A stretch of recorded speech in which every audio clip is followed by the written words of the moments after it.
Doctor ভৌমিকের কাছে পৌঁছানোর আগেই বরুণ দাসকে হাতে নাতে ধরে ফেললো দুর্গা। হ্যাঁ বন্ধুরা, এমনটাই দেখা যাবে, তাই সম্পূর্ণ জানতে ভিডিওটিতে লাইক দিয়ে চ্যানেলটি সাবস্ক্রাইব করে দেখতে থাকুন। গল্পের শুরুতেই দেখা যাবে কৌশিকী সবার সামনে বলতে থাকে পৃথা প্রেম করছে। তখনই সেখানে বৈদেহী চলে আসে আর এসে বলতে থাকে প্রেম করছে তো কি হয়েছে, তুমি কি প্রেম করনি? তুমিও তো প্রেম করেছো।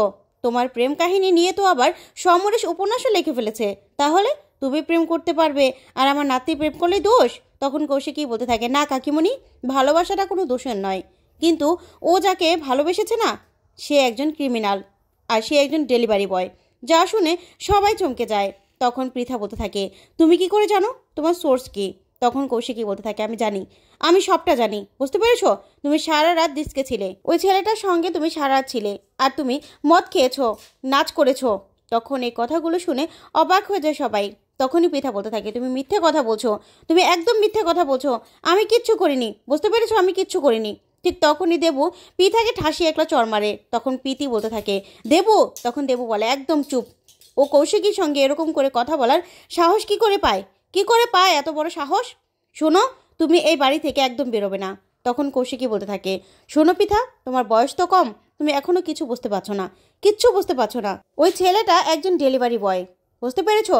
আর একজন ক্রিমিনাল, সে অনেকগুলো মার্ডার কেসের সঙ্গে জড়িত।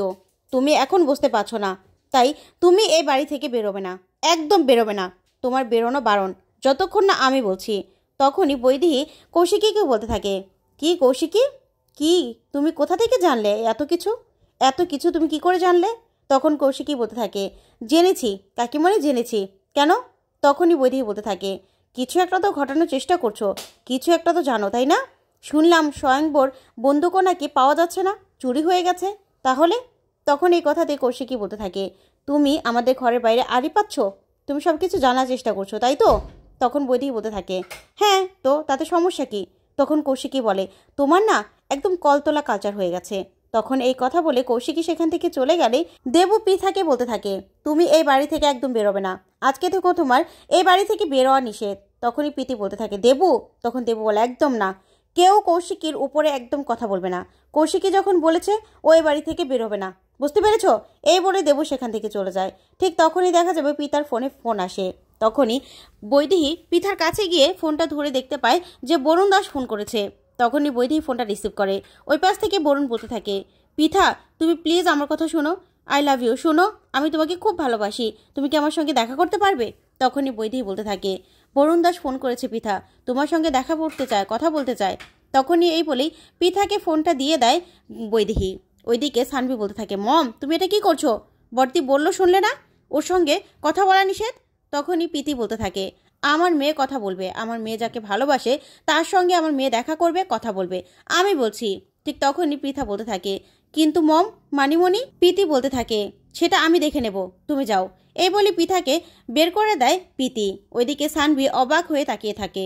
অন্যদিকে দেখা যাবে কৌশিকী ড্রয়িং রুমে আসলেই দুর্গা ছবি পাঠায় বরুণ দাসের। তখনই কৌশিকী ছবিগুলো দেখে চমকে যায়। তারপর দুর্গা ফোন করে। তখন কৌশিকী বলতে থাকে আচ্ছা এটা কে? তখনই দুর্গা বলতে থাকে এটাই হলো বরুণ দাস।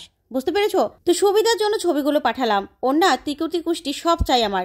তখন কৌশিকী বলতে থাকে আমি জানি দুর্গা, তুই যেটা জানতে চাইছিস সেটা কিন্তু অসম্ভব, কারণ এটা পুলিশের কাজ, এটা কিন্তু তোর কাজ নয়, তুই কেন এসবের মধ্যে জড়িয়ে পড়ছিস?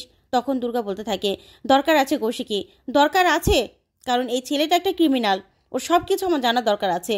তখন কৌশিকী বলতে থাকে আমি জানি ক্রিমিনাল, কিন্তু এর জন্য তো পুলিশ আছে, আর তোর বাবা আছে, সবাই মিলিয়ে তো ইনভেস্টিগেশন করছে। তখন দুর্গা বলতে থাকে তাতে কি হয়েছে, তারপরেও তো এত বছর ধরে আমার মা হুইল চেয়ারে বসে আছে, কিচ্ছু করতে পারেনি আমার বাবা, কিচ্ছু করতে পারেনি। তখন কৌশিকী বলতে থাকে আমি জানি কিছু করতে পারিনি, তারপরেও এগুলো তো তোর কাজ নয় দুর্গা। তখন দুর্গা বলতে থাকে আমি জানি, কিন্তু জানিস কৌশিকী, এরপরে না ওই ডক্টর ভৌমিক, তাকে টার্গেট করা হবে, কিন্তু তাকে আমাকে বাঁচাতে হবে। ওই বরুণ দাস তার কাছে পৌঁছানোর আগে আমাকে পৌঁছতে হবে।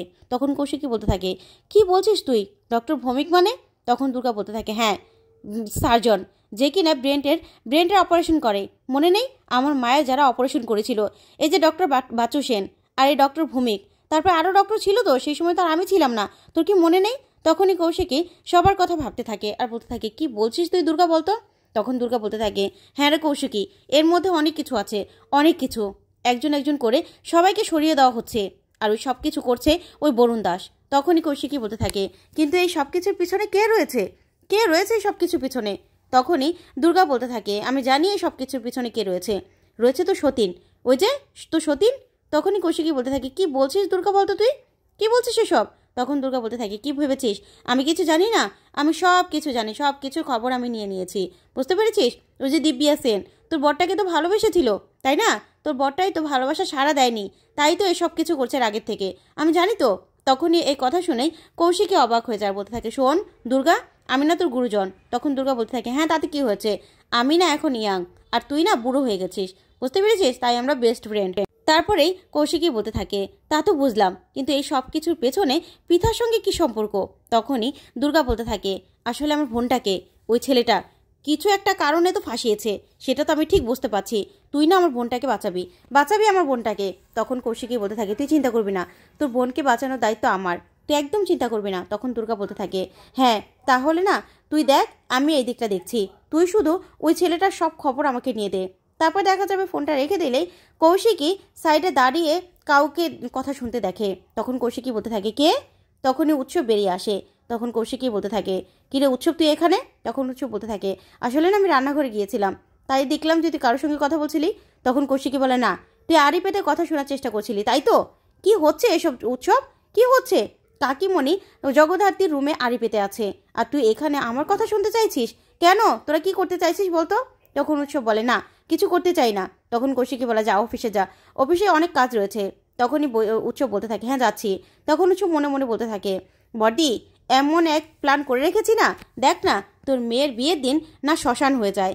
এই বলে উৎসব সেখান থেকে চলে যায়। ওইদিকে কৌশিকী ম্যানানকে ফোন করে বরুণ দাসের ছবি পাঠিয়ে দেয় কৌশিকী। তখনই বলতে থাকে, নাও এবার ওর সব টিকটি কুষ্টি আমার চাই। তখন ম্যানান বলতে থাকে, আচ্ছা ম্যাডাম আমি দেখছি এটাকে। তখনই ম্যানান ছবিটা দেখে পুরো চমকে যায় আর বলতে থাকে, ও মাই গড, এটা তো বরুণ দাস নয়, এটা তো বাপিন খান। তারপরেই ফোন করে ম্যানান কৌশিকীকে, আর ফোন করে বলতে থাকে, ম্যাডাম এটা তো বরুণ দাস নয়। তখনই কৌশিকী বলতে থাকে, তাহলে? তখন ম্যানান বলতে থাকে, ওর নাম বাপিন খান, ও আন্ডারগ্রাউন্ডের সঙ্গে যুক্ত, আসলে বড়লোকের ছেলে, কিন্তু একটা ছোটোখাটো কেসে জেলে গিয়েছিল, তারপরে বাড়ি থেকে বের করে দেয়, তখন থেকেই এই খুন সব কিছুর সঙ্গেও জড়িত আছে। তখনই এই কথাতে কৌশিকী বলতে থাকে, ও মাই গড, তাহলে এবার কি হবে এবার? আমার না ভয় করছে, কাকুরের বিয়ের সময় না কোনো গন্ডগোল হয়। তখন ম্যানান বলতে থাকে, চিন্তা করবেন না ম্যাডাম, আমি আছি তো, আমি দরজা আগলে দাঁড়িয়ে থাকবো, কেউ কিচ্ছু করতে পারবে না কেউ। তারপরে কৌশিকী ফোনটা রেখে দেয়। তখনই বৈধি সেখানে এসে দাঁড়ায়, এসে বলতে থাকে, কি কৌশিকী, কার খবর নিচ্ছিলে, কি করছিলে তুমি তো দেখছি সাংবাদিকতা ছেড়ে গোয়েন্দা হয়ে যাবে জগদ্ধাত্রীর মতো।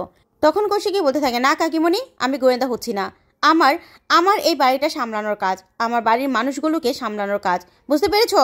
তাই আমি খবর নিচ্ছিলাম। কাকিমণি তুমি শুধু দেখো, পৃথা যেন বাড়ি থেকে একদম না বের হয়, একদম বেরোতে দেবে না ওকে, খুব বিপদ। এই বলে কৌশিকী সেখান থেকে চলে যায়। তখনই বৈদেহী মনে মনে বলতে থাকে, কৌশিকী এমন কাজ করেছি না, তোমার মেয়ের বিয়েটাই না হয় আবার, দেখো না আগুন নিয়ে খেলতে না আমার খুব ভালো লাগে। এই বলে বৈদেহী মনে মনে হাসতে থাকে। ওইদিকে দেখা যাবে দিব্যা বরুণ দাসকে বলতে থাকে, শোনো তোমার পরের প্ল্যান কি সেটা তো আমি বলে দিয়েছি, যদি না পারো না তোমাকে আমি পুলিশের হাতে তুলে দেবো। এই শুনে বরুণ দাস চমকে যায়। অন্যদিকে দেখা যাবে ডক্টর ভূমিকে খুঁজে পেয়ে যায় দুর্গা। তারপরে ডক্টর ভূমিককে দুর্গা বলতে থাকে, কি ব্যাপার এখন আর প্র্যাকটিস করছেন না? তখন ডক্টর ভূমিক বলতে থাকে, না করছি না। তখন দুর্গা বলতে থাকে, কেন, অনুশোচনা থেকে কি প্র্যাকটিসটা ছেড়ে দিলেন, ডক্টরিও ছেড়ে দিলেন?